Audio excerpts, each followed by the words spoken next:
My first oil painting instructor once said that when you paint a portrait of somebody, you immortalize them forever. And the more I paint portraits, the more I realize he is right. This portrait here is of my grandmother who's no longer with us, and I've actually painted this portrait 4 times. One for my mom and one for each one of her 3 sisters. But to be able to actually capture a likeness of somebody and make it have an impact, there are certain aspects of painting that you need to understand and practice at, which is what I'm going to show you in this video. All right, welcome to Paint Coach. If you're new to the channel, my name is Chris Fornatera. I've been painting for over 15 years. I'm a self-taught painter. And for the past 8 years, I've specialized in teaching oil painting in a simple, easy to understand way that anyone can do. All right, let's talk about drawing. The biggest mistake beginners make is thinking drawing only happens at the beginning. Like you sketch the portrait out, you get your lines down, and then once you start painting, you're done with drawing. That's not how it works. You're drawing the entire time you're painting. Every single brush stroke you put down is a shape, and that shape has a size and a position and an angle. And if any of those are off, even slightly, the whole portrait starts to feel wrong. So when people say, I can't paint portraits, a lot of time, it's not actually a painting issue, it's a drawing issue that's happening underneath. And once you start thinking of painting as drawing with a brush instead of a pencil, begin to pay attention to proportions, relationships, and placement the whole way through. That shift alone can completely change your results. Now, I get a lot of people asking me, Chris, do I need to know how to draw before start painting? I say, no, it helps, but you will learn to draw as you're painting. Pretty much what I just explained, painting is a process of laying down those shapes. So the more practice you get laying down those shapes, just naturally you're going to get better at drawing. It's kind of like saying, do I need to get in shape to play this sport? Like, it would help for sure, but just by playing the sport, you're going to get in shape. But now for that initial drawing, if you struggle with that, I got some things that can help you out with it. If you can't draw a face freehand yet, this will help you a lot. Get a proportional divider. It'll be the best $10 you ever spend. And what you can do is you can easily and quickly get proportions from your reference onto your canvas and just make key points.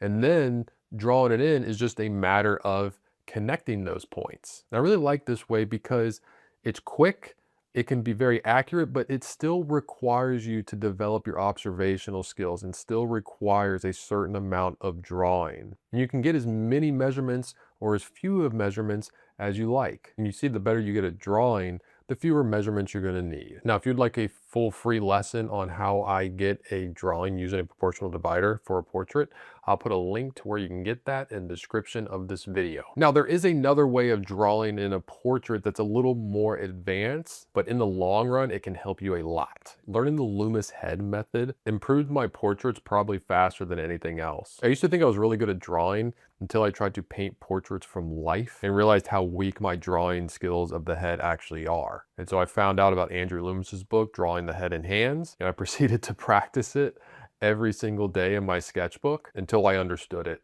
What changed wasn't that my proportions got better, it was that I started to understand the head as a 3D structure a lot better. Instead of copying shapes, I understood how the head was actually built. And once you understand that, you're not guessing anymore. And even if the live model moves their head a little bit, since you know the structure of the head and where things line up, it just makes you such a more self-sufficient painter. Now, another big thing is I feel like a lot of students draw in too much detail at the beginning of their portraits. If you're drawing your portraits in with a lot of details, you're actually making it harder than it needs to be. One of the most common mistakes is jumping straight into details when you're drawing a portrait. A lot of students start outlining, nostrils, lips, and trying to get everything perfect right away, but it actually makes the process way more difficult. Instead, simplify everything into 2 groups, light and shadow, and then just draw that. Look at your reference and ask what's in light and what's in shadow, then group those shapes together. A really helpful exercise is taking a photo and literally filling in the shadow areas with a marker. It forces you to ignore details and focus on the big picture. Because if you don't get those big shapes correct, the rest of your portrait's not going to work. It doesn't matter how much detail you put on it, it's just the base structure of it of light and shadow is not going to be reading. The same way of thinking applies to when you actually start painting. If painting portraits feels like a struggle, it's probably starting here. I always felt like the blocking stage is where your painting sets up for success or becomes something you fight for the rest of the painting. And the truth is that all I'm doing here is simplifying everything into two values, one for light and one for shadow. And it's just an average of those colors. I'm not getting the lightest light that I see or the darkest dark that I see. And I'm not worrying about the colors being perfect. I'm not worrying about details. I just want those value relationships to be working. And my paint is relatively thin at this stage. You know, it's not transparent, but it's going to be easy to add paint on top of it. When I'm painting a portrait, I'm never letting one layer dry before adding on more paint. But what I'm doing here is I'm organizing the entire painting. I'm deciding what belongs in light, what belongs in shadow, and how those shapes connect. If you take your time here and get it right, everything else will become easier, I promise. But if you rush this step or overcomplicate it, you'll spend the rest of your painting trying to fix it. All right, now this next piece of advice is probably like the hardest to actually, force yourself to do. And that is to paint like a sculptor. If you're finishing one feature at a time, that's probably leading to your portraits looking off. A lot of beginners treat each feature like it's its own separate painting. They fully render an eye, and then they move to a nose, and then they move to a mouth. But what that leads to is a portrait that feels disconnected and also just not giving you the opportunity to solve problems when they are small problems instead of big problems. So instead, think like a sculptor. You're not painting parts, you're building the entire head. Move around the canvas, don't finish one area, gradually refine things together. When I'm painting a portrait, I'm constantly comparing one area to another. I'm adjusting values, adjusting edges, redefining shapes. This helps keep everything unified, and it's also going to help you place the features later on. You always want to build what's around the eye or what's around the nose or the mouth before you go in with detail. That way you know where to place it. There's nothing worse than painting in a mouth and completely rendering it only to realize, oh, I should have moved it down a little bit. All right, now let's not talk about color. What do I mean by that? You can have the wrong colors and still have a good portrait painting. What actually makes something three-dimensional is not color, it's value, the relationship between light and dark. If your values are correct, your painting will look believable even if your colors aren't perfect. But if your values are off, no amount of color mixing is going to fix it. That's why it's important to train your eye to see value clearly. A great exercise that I like to do is I take a photo and I put it into Photoshop, put it in black and white, and then put the cutout filter on it. So it's just a collection of value shapes. This helps my students ignore color and focus on building form with just value shapes. And it shows you how much you can communicate with simple shapes when the value is correct. Because at the end of the day, value is doing most of the heavy lifting in your painting. All right, now let's talk about the planes of the face. This is what separates flat portraits from realistic ones. The face isn't just smooth, it's made up of planes. And I feel like it's more common for students to have portraits that are too smooth and slick and not blocky enough. You don't want it too blocky, but you want it enough so the portrait actually holds some weight and has some structure. And understanding the planes is going to help that. The planes of the face are what's going to help you dial in the values a lot easier. Every single face has these planes to some degree. And so when you know them, you can look for them. And when you look for them, you're going to see so much more. A really helpful tool for this is getting an Asaro head model. Yes, there are apps, but nothing compares or is as helpful as actually having the real model in front of you. At the beginning of my portraits, a lot of times this is the main thing that I'm thinking about. This is linked into the idea of painting like a sculptor, is I'm using my brush as if it's a knife, and I feel like I'm cutting away and sculpting these planes. At first it's okay if they're exaggerated and very sharp. You can always smooth them out later. I can't emphasize enough how much having this in your mind when you're painting is going to help you see more. It's going to influence your brush work and keep your portraits from looking flat. Now, before we start talking about painting the features, I want to talk about what those features are on, and that's the overall structure of the head. This is probably one of the most valuable exercises you can do to get better at portrait painting. That's painting a 3 to 4 inch tall, simplified head in about 30 minutes. It's not about getting a likeness, it's about understanding the overall structure of the head, how the light is hitting it. understanding the colors and the values that are happening. I like to do these a lot of times before doing a bigger portrait just to get familiar with the head, familiar with the structure and what is going on. I'll admit when I first started doing these, I was really bad at them, and it was because it was highlighting my lack of knowledge of the overall structure of the head. Once I got good at these, I saw that it improved my regular portraits so much more. So far we've been talking mainly about structure and value and form. You're probably wondering, what about color? What about skin tones? Now let's talk about it. I always say that if skin tones feel overwhelming, try simplifying your palette. Skin tones can get really confusing, especially when you're dealing with a full range of colors. One of the easiest ways to simplify things is using the Zorn palette. It's ivory black, cadmium red, yellow ochre, and titanium white. What's great about this is that everything you mix is naturally a bit desaturated. You know, the black is acting like a desaturated blue, the yellow ochre is acting as a desaturated yellow. So it's still the primary, it's just a little more desaturated. So right off the bat, you avoid that overly bright, unnatural look that a lot of beginners run into. It also limits your choices, which makes mixing less overwhelming. I always say that when you have, a whole bunch of options on your palette, it's just going to get more confusing because you don't know which one. When you only got 4, you can only be wrong so many times. I also feel like a lot of students just have the wrong mindset when it comes to thinking about skin tones. The thing is, there's no such thing as a single skin color. One of the biggest mindset shifts with color is realizing that skin isn't one color. It's not tan, it's not peach, it's not brown. Color is always relative. So instead of asking what color is this, ask, is it warmer or cooler than what's next to it? Is it lighter or darker than what's next to it? You're always comparing. A color only makes sense in relation to the other colors around it. So instead of thinking in labels, think in relationships, which also means don't be too harsh on the initial colors that you put down. The great thing about oil paints is that it's very easy to adjust on the canvas. So a color you put down at the beginning of your portrait will most likely change when you get other colors in around it. I'm constantly adjusting the colors in my portraits as the painting progresses because I'm getting more information, I'm getting more things I can compare that color to. So at the beginning of your painting, just start throwing down color. Think fast, paint fast, don't overthink it or second guess yourself. You can't compare anything if nothing is on the canvas. Now there are certain areas of the face that tend to lean to certain colors. Face actually has predictable color pattern. I call this the face color map. Even though color is relative, there are some general patterns you can look for in the face.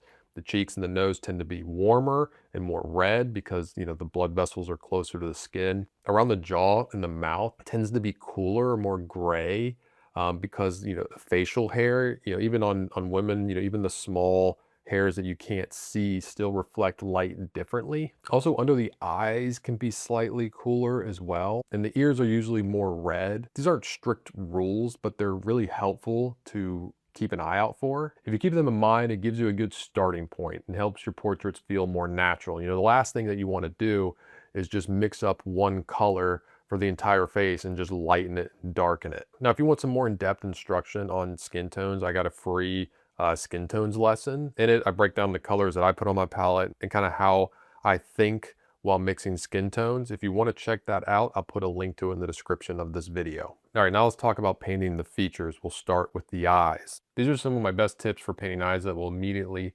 help your portraits. The first and probably most important is understanding that the eye sits inside the eye socket. A lot of beginners paint the eye like it's sitting on top of the face, but it's actually set back into the skull. One of the first things I like to do is establish that shadow of the eye socket.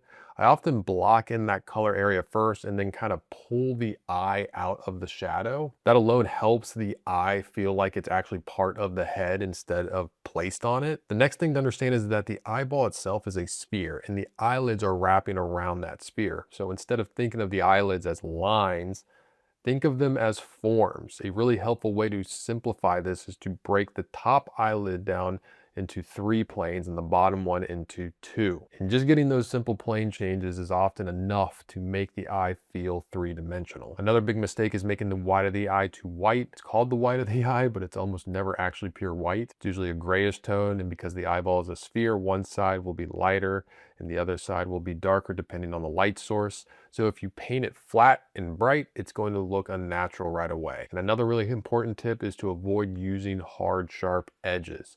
A lot of beginners will outline the eye or use really crisp lines for things like eyelashes, but in reality, most of those edges are actually pretty soft. If you look closely, there are even areas where the edge between the eyelid and the eyeball almost disappear completely. Those lost edges are what make the eye feel natural. So instead of outlining everything, focus on soft transitions and subtle shifts in value. If you can get the structure, the values, and the edges right, the eye will come together much more easily than you think. Now, the famous portrait painter John Singer Sargent once said that a portrait painting is a painting with something wrong with the mouth, meaning that the mouth is probably the most hardest feature to paint, which I agree with him. The mouth is tricky because there's a lot going on structurally. It's not flat. It wraps around the curved surface of the face, like a cylinder.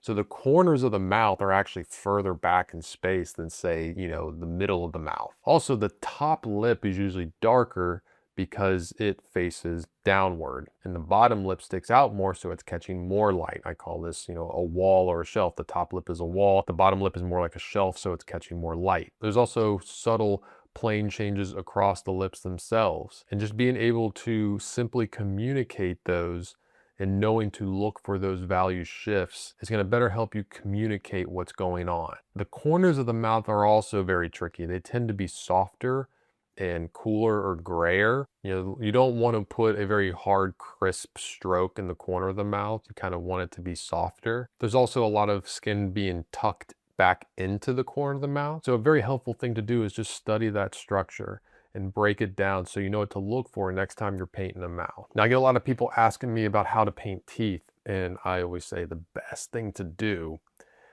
is to have your subject keep their mouth closed so you don't have to paint them.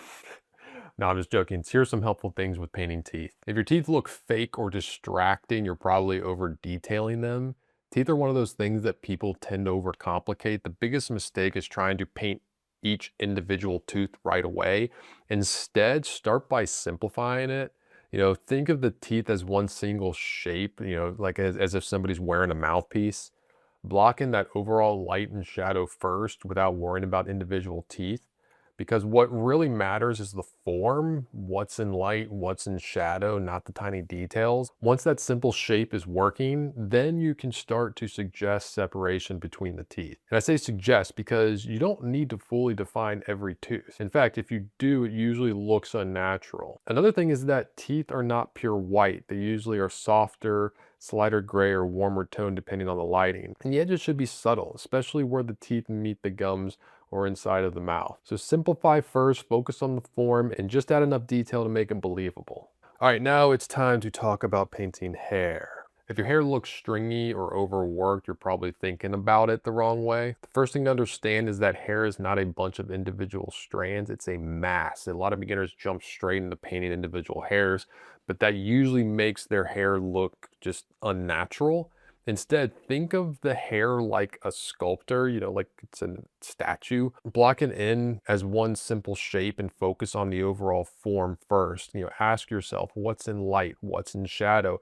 If you can clearly separate those two, the hair will already start to feel believable. Another important thing is to pay attention to the direction of the hair, like which way it's growing, and your brush strokes should follow that growth. That helps suggest the texture without actually needing to paint every single strand. And when it comes to edges, softer is usually better. Hair often blends into the skin in certain areas, especially around the hairline. If everything is sharp, it won't look natural, so focus on the big shapes, the light and shadow, and the direction, and then add enough detail to suggest texture. All right, I know I just threw a whole lot of information at you about painting portraits. If you want to dive into it deeper and get into all the details and see tutorials of a lot of the portraits you saw in this video, you can get all that on Paint Coach Studio. It's where I put out a new painting tutorial every single week. I'm doing it for years, so I got literally hundreds of tutorials on there you can access right away, and you can actually try it free for 7 days and see how you like it. There's also a private Facebook group for members, so you can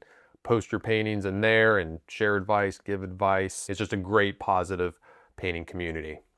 All right, I'm Chris Fornatero, here telling you to go get painting.